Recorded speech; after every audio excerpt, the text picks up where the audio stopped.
بسم اللہ الرحمن الرحیم۔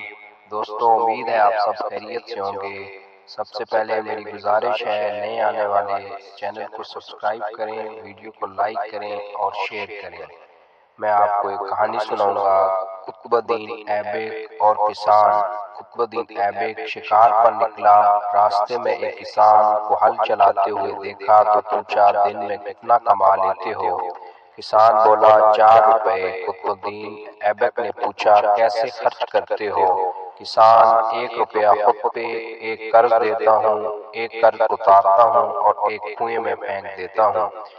قطب الدین حیران ہو کر بولا، میں تمہاری باتوں کا مطلب نہیں سمجھ سکا۔